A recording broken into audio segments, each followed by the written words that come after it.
Okay, so this is day one of our live-in training with Chopper. And Chopper's a Boston Terrier who is having some issues with a new baby on the way and a 2-year-old already in the house. So go ahead and tell me what you're looking to achieve with Chopper and his training. So we are here because we have tried 3 different forms of training with Chopper, and I feel that we did some positive reinforcement on some bad behavior, and we ended up, I think, training him to be worse and more aggressive and less social by trying to positively reinforce new people coming into the house, time with our baby, time with other dogs. And so I think we sort of pushed him over an edge where maybe he needs more help than we're able to give him just with a couple days a week with the trainer at our house. We have quite a few behavioral issues at our house, probably the worst being that when anyone comes to the door, parks their car outside near our house in the perimeter of our house, or rings the doorbell, or even if you turn on the TV and it makes a beeping sound, he barks and goes crazy like he wants to kill whoever is coming to the door, through the front door, ringing the doorbell, whatever that person is. And he gets like, his eyes kind of go gray and I can't control him at all. And it's gotten so bad that now he won't let me get near him to pick him up or get control over him. He tries to bite me when I try to go and get him. So I just cannot control him in any way. So we're looking to help that behavior. He also has bitten people that come in through the front door of our home. He's bitten workers. He's bitten people that are visitors. And again, that's just behavior that we can't have. In addition to that, he is very aggressive with other dogs on leash and then unpredictably off leash. So I know he's always aggressive with puppies and always aggressive with quite large dogs.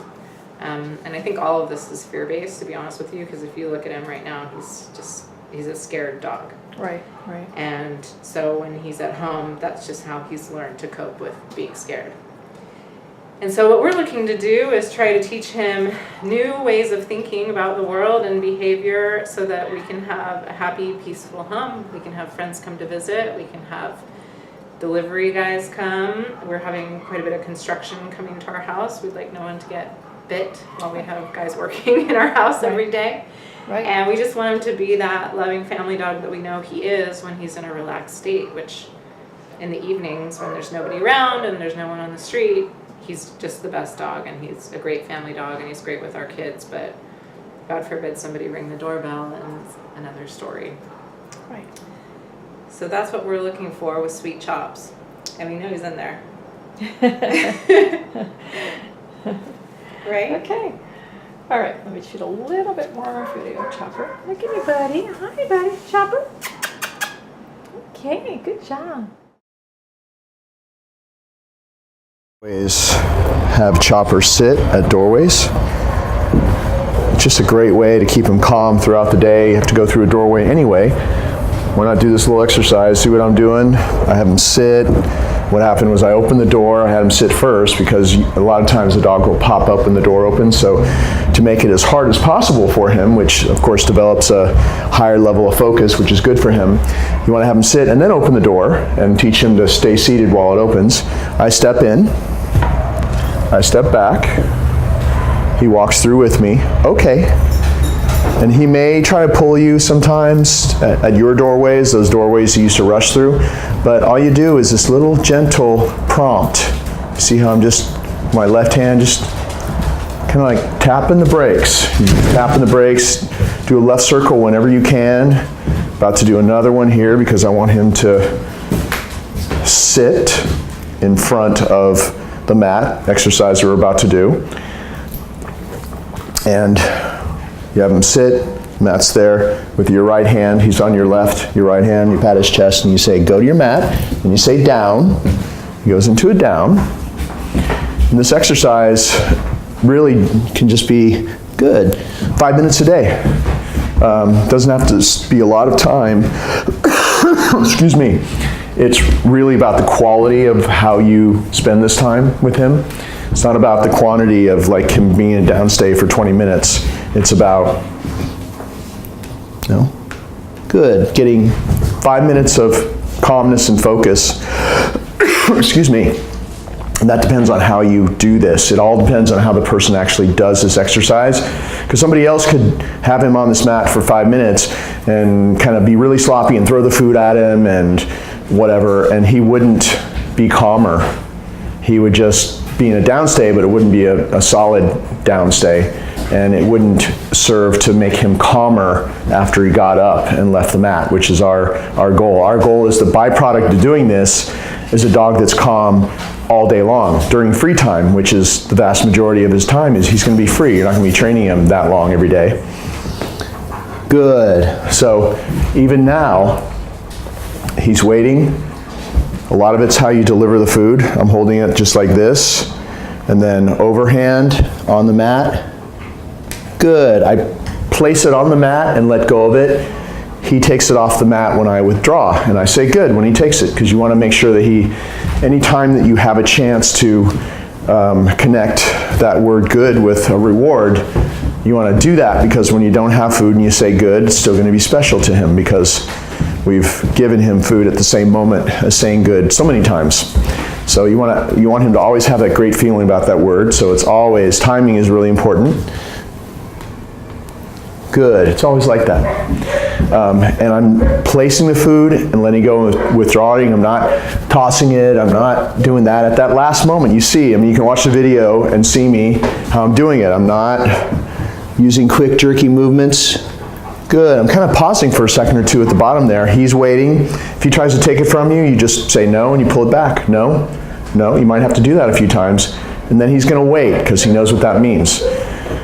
So at first, you want to just do your little, your little walk around downstay like that, which is just a basic downstay. And by the way, he'll do this without the mat too, because he learned on the mat. Now you can do this without the mat in a real life situation, as long as it's not crazy, as long as it's not dogs barking at him or walking past or something like that. If you want to, on your walk, just call him to you, find a nice clean space on the sidewalk or something, nobody's coming, practice a downstay like that. And of course, you never drop the leash out in public, but he'll be able to do it, because whatever he can do on the mat, he's able to do in real life after a while. So once you've just done simple stuff like that, then you can start walking farther away. For example, I'm going to walk way in the back of the house, and then come all the way back and reward him. He's allowed to turn around and look if you go somewhere, but he's just not allowed to turn his body. Good, always coming back here and rewarding, no matter where you go, no matter what you do, come back here and reward. You can practice sitting down, because very often that is an invitation for the dog to get up and come over to you. But he knows that he only leaves this mat in one specific way. Good. So he's really thinking, he's really paying attention to the rules. He knows that he only leaves when he's released in a certain way. So every time I do something, I'm going to make it a little bit harder. Now I'm going to go in the back of the house, close the door behind me in the hallway, and knock on the door. Now, if ever you're going to do something that you think might be hard for him to do, you can say down, just to remind him what to keep doing. And you go back here, knock on the door. Oh, good. Well, he can handle that pretty well. Good, gets a reward for that. So, there's all kinds of things you can do in the house. You can move stuff around. Of course, don't just do this in the beginning. You can roll stuff around him or whatever, although it's not necessary. You don't want to do anything that's going to freak him out. And if you're going to do something like that, do it good. Do it gradually. Just do a little bit, just like what I did. 5 seconds of it at first, get a success, and then over time you can do more. You can go all around him later on or whatever. But make sure that what you're doing is not so intense that he makes a mistake that he gets scared. You want to work your way up gradually. Like when I was practicing this, at first, I would just open the door and he stayed down and I would reward him. Good. And then I started knocking on the door. And good. Good. And then ringing the doorbell, but leaving the door open. Stepping out a little bit farther. Everything was very gradual. Good, so that I could see how much he could take and not overdo it. And then now I can just walk out like this. This is kind of hard for any dog to do, so I'm going to remind him down. I can walk outside. I can bang on the windows. I can mess with the mail slot. I can ring the doorbell. I can knock on the door. That was a lot. No. See how he got up and I said no? That was a mistake. No reward. I threw everything at him. So now we do it again. If he makes a mistake, if you try too much and he makes a mistake, you say no. He'll usually go back by himself. If he didn't, you just go like this and stand on the leash and he'll go back. But no reward. He only gets a reward if he does it successfully. So let's try it again. Down. Got the windows. Got the mail flap. Got the doorbell. And the knocking. Good. That was excellent. Big giant piece, double reward, because when he does something exceptional, good, you should give him a big reward because that was very special. That was very good. And I maybe like backed off a little bit on the intensity of the knocking or whatever I did. I still did all that stuff, but I backed up a little bit because I saw I had a problem with that. It was a little bit too much for him right now, and I wanted him to have a success the second time. And so you could always, it's part of the way I'm showing you how to do this, kind of go easy on him and have a bunch of successes as you build up gradually to harder and harder things for him to handle. And that's exactly how you do it. And of course, that's way more than most dogs can do, so he's way ahead of the game. Good, and he's very much desensitized to those noises now, at least a lot more than he was when he came here. And so a lot more able to handle noises that are outside and workmen in your house or whatever it may be.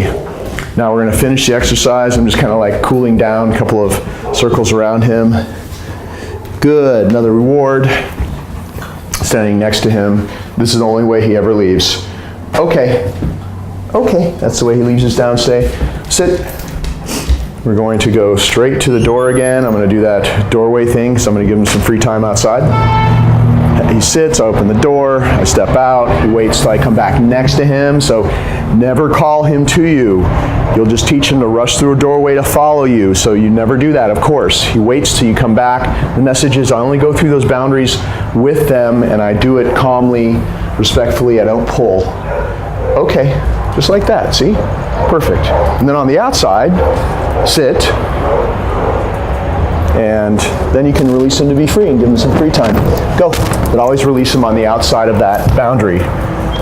Don't release him and then send him to running through the doorway, because that defeats the purpose of that exercise. Sit. So we always have Chopper sit in front of the crate first. And you open the door, no. If he pops up before you release him, you say no. And you can just pull up with a little bit of pressure, not a lot. Notice I didn't jerk and hang or any of that kind of stuff. I just pulled up with a little bit of pressure, his butt hit the ground, and then I released it. So everything's gentle but firm. Open this door again with my right hand. Go, send him in, he's gonna go. Excuse me. Turns around, good, gets a reward. The crate is a very happy place for him. It's a place where everything good happens. That's where we feed him. That's where he gets treats and chewies and all that kind of stuff. And every interaction with him in the crate is super positive. So he goes in, he turns around, gets a reward. I take off his little training collar, close the door. It's all good, happy time stuff. When I open the door to put this on him or to take him out, first thing, treat, do all the stuff. So every interaction with him in the crate is very positive. He loves his crate. He does sleep overnight in the crate, but throughout the day, he's out constantly, in and out throughout the day. plenty of time out. You never want to keep a dog all in the crate all day, obviously. But at your house, like if you've got people over for a couple hours, he can be upstairs in the crate, and just give him his favorite bones, chewies. There's all kinds of things that you can give him that are healthy. You don't want to give him pig's ears or anything junky like that, but there's a lot of healthy stuff to let him chew up. Even a Kong with frozen peanut butter in it, he likes those. But there's a whole lot of other things. You want to have several things you're giving him in there when you have visitors downstairs or workmen downstairs, so that he never gets bored with what you give him. So maybe he gets something different 3 or 4 times a week. That'll keep him pretty excited about going up there. And so he sleeps overnight throughout the day, goes in and out. That's what we do here. And every time that he goes in, he sits, he waits, he gets allowed to go in, because it's actually a tool for training, as you can see. And this door is always closed. It's closed when he's out because he needs permission to go in. You controlling the boundary is the most powerful part of it. That's a cool place to be. He loves being in there. That's his bedroom. That's where he eats. That's where all his favorite treats are. But he can't go in without your permission, so it's perfect. It's another thing that we do that changes the perception, the dog's perception of you, and makes him take you more seriously and more likely to respond when you give him a command as well. So when I'm going to take him out, I just hook up this little prong collar, and I hook the leash up to the funny looking buckle. It's a little kind of strange shaped buckle here. There's a perfectly round spacer here, which you do not touch. It's just a spacer. Just make sure that it's not twisted, because it won't work if it's twisted. So, excuse me, you can let this just hang and it'll untwist itself. It's already attached to the leash. It should be like this. You just open the door and good. As soon as I open the door, give him a treat. Reach in there. This always goes the highest up, like right beneath his ears. The other collar or collars, whatever you have on him, are below that little training collar. And I always double up the training collar to his little blue martingale collar, because then just in case that training collar comes off for some reason, which sometimes it might out on the street, you're doubled up, so the blue collar comes into play and you don't lose the dog. So I always double up, and I would recommend you do it as well. And I just did it. You just do it a few times and you can do it by feel. So it just takes a little while to get a hang of it. See how he's waiting? He's doing really well. So good. If he's ever just standing there looking at you, waiting at the boundary to be allowed to come out, you should give him a reward like that. If he tries to come out before you release him, say no, and just do a little token kind of a slam like that. He knows what that means. But he's waiting for you to pat your leg and say, okay, see, and he'll come out. Do your little left turn. Go and close that door, because you squander your greatest power with the crate if you let him just run in and out of the crate. Sit, have him sit at the doorway, and of course you know the rest. We're just gonna go out for a walk now and show you some stuff out in public. Okay. Sit. We're going for a walk now with Chopper. Gates are just like any other boundary, and our gate is a lot bigger than yours, I'm sure. But even here, had him sit, open it up, stepped out, okay, waits for me to come back next to him, and comes out next to me. I'm gonna do my little left circle like this, my little left turn into him, and close that gate. And now we have a little curb here. Sit. And I always practice at the curbs. If he doesn't sit right away, you just pull up with just a little bit of pressure. His little butt will go down. Just make sure that you never repeat anything. Never repeat a command. And this is hard for him to do because it's much harder out here on the street where there's a lot of stuff going on. But we do a little sit stay where he sits. Do a little sit stay here at the curb. A very important boundary, the boundary to the street. And then, okay, walking across the street. I always have him on the clock in training mode, which is, I'm just going to do a little circle here so you can see. He's walking next to me. I'm holding the leash in, to have him walk next to me. And then on the other side, sit. Have him sit. He doesn't sit right away. Just pull up with a little bit of pressure. And then once you're on the other side, you can pat his chest and say, go. And now he's free, and you can take most of the walk like this, just where he's on free time if you want. And the most you're going to do probably is, call him to come away from distractions.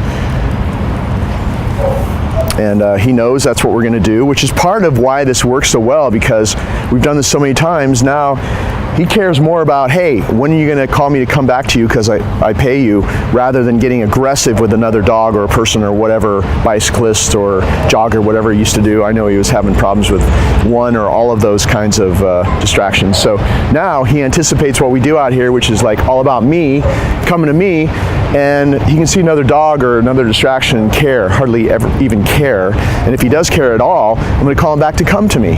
So it's perfect. You just keep doing this. I don't care if you think that he's all over that problem and fine now. You should keep doing it so that behavior never comes back. Okay.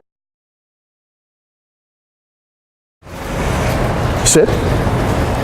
Good. Whenever we say a command, we never repeat it. If he had not responded right away, I wouldn't have repeated it. I just would have pulled up with a little bit of pressure. His butt would have hit the ground, and I would have relieved the pressure immediately. I wouldn't have popped or jerked. It's a gentle but firm pressure, but no reward. He only gets a reward if he does it with the actual command. If I have to help him, then you should probably go. It's okay. If I have to help him, then you're just rewarding him for a mistake, right? So as you can see also, this is a little basic sit stay where, good. I walked around both ways, which is your basic sit stay. And no, see if he gets up, which we're doing it in a really tough spot. That's why I'm practicing here, to show you can do this in a real life situation that's filled with distractions. If he gets up, you just put him back, say no and put him back. But you notice I didn't say stay. I've never said stay. Sit means to stay. What I've taught him is to wait to be released. So he's waiting for me to come back next to him. And you could give him another reward if he stays in a really nice stay. Just like this, straight down. Good, he gets a reward. Pat his chest. Go. He's free. That's how you release him out of a sit stay. Okay, come on. Down.